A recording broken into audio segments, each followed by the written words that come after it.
Welcome to fall. This is Oe and Sandy, Math Along. I'm Sandy. And I'm Oe. Alright, so in this problem we're given m divided by m plus n is equal to 5 over 7. They ask us to find 4m divided by n. So this is one of those you have to play around with the rules of math to figure out how you get this in some kind of form. Okay, my goal is to figure out what is just m divided by n, and if we can find that, then we can just multiply the answer by 4. So first I'm going to cross multiply because I don't want to work with fractions. So we're going to multiply this way and this way. M times 7 is 7m.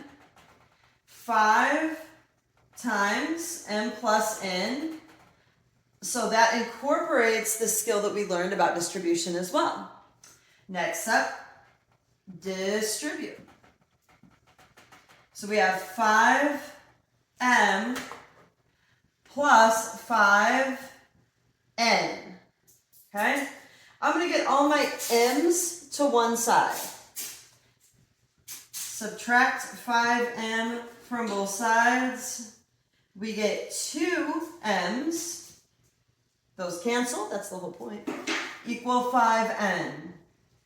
Now, I told you in the beginning, my goal here is to find what does m over n equal. So to get it in that type of form, I'm going to divide both sides by n. Okay? It's going to cancel that out. So now I have 2m divided by n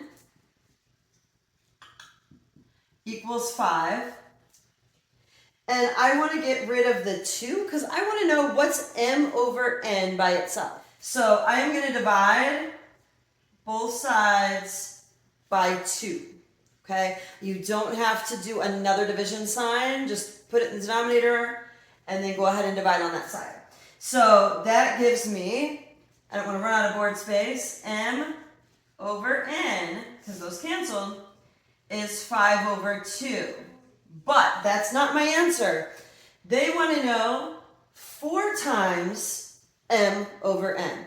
So I'm going to bring that here for the sake of space. 5 over 2 times 4 gives me 20 over 2. This one comes out exactly 10. The one that you're working on might come out as a fraction, and that is absolutely fine.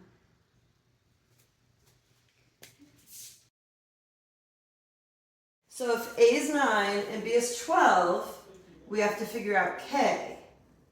Then we're going to come over here, and we're going to know what B is. We're going to know what K is because we're going to figure out here, because K never changes. It's constant. And then you have to figure out what A is when B is 9.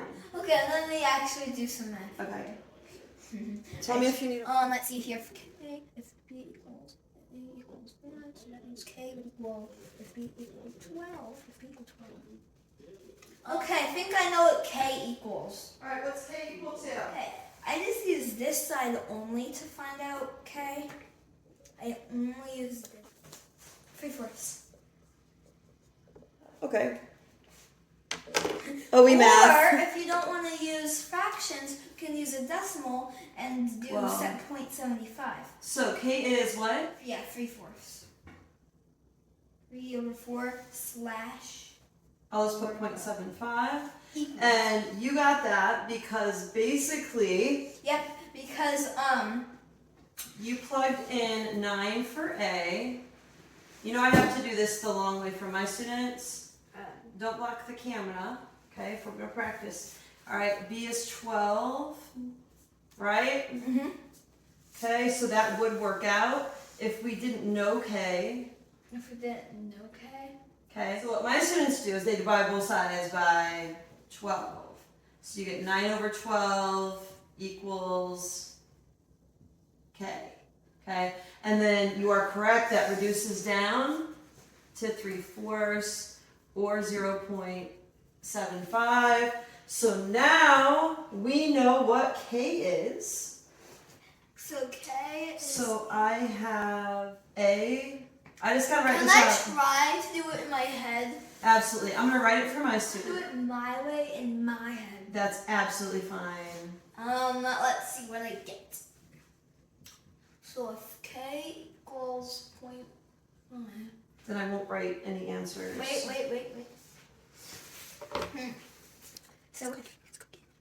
So it is, all we do is 3/4 of 9. Yep, that's all you have to do. So what is that? Wait, but 9 can't be divided by, that's the truth. Can't be divided by 4 evenly. What do you do? First, I'm gonna see something. Okay, I hope I can do this. So if that is, let me try to use decimals. 25. Okay. Now it's this. Is the answer 6.75? I don't know. I haven't done the problem yet. Wait, let me do this. Circle your answer and then let me do it the long way. That was the OE answer. So that's OE, because this is OE and Sandy, math along. And then I'm going to math along the boring way. 27 over 4. 4 goes into 27 6 times, okay, with 3/4 left over. If you put it into a calculator, you are going to get the exact same thing that OE just got. Number 9. If 4/5 x equals 8y, what is the value of x minus y divided by y? So the first thing I notice, we have one equation with 2 unknowns. So because of that, what we're going to have to do is put one variable in terms of the other variable.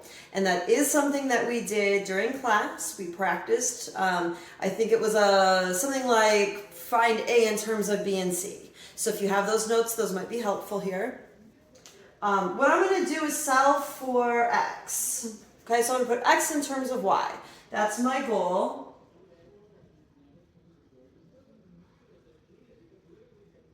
And once I do that, I can plug that in for x using substitution and then figure out what my overall value is, if it works out. Let's see what happens here. So we have 4/5 x equals 8y. I want to get x by itself. So what I'm going to do is multiply both sides by the reciprocal of 4/5. Now, I explained this more fully in class. Basically, when you want x by itself, you have to undo what's being done to it. So right now, it's being multiplied by a 4 and divided by a 5. We're going to do the opposite. We're going to divide by the 4 and multiply by the 5. What you do to one side, you have to do to the other side to keep them balanced. So what happens over here, those cancel each other out. I'm just x, and x is equal to 8 times 5. That's 40y divided by 4. 40 divided by 4, I hope you guys can do that without your calculator. That would be 10y. So now I'm going to substitute this in for x, okay? So let's do that. We have x minus y over y. When you substitute, use the parentheses, even if it's not negative. So I have 10y minus y divided by y. Okay? 10y minus y, 9y. We still have y on bottom. And y divided by y cancels out. We end up with 9. As always, this is similar to the problem in your homework. The one you have is a little bit different, so take note of the differences, but work it out the same way.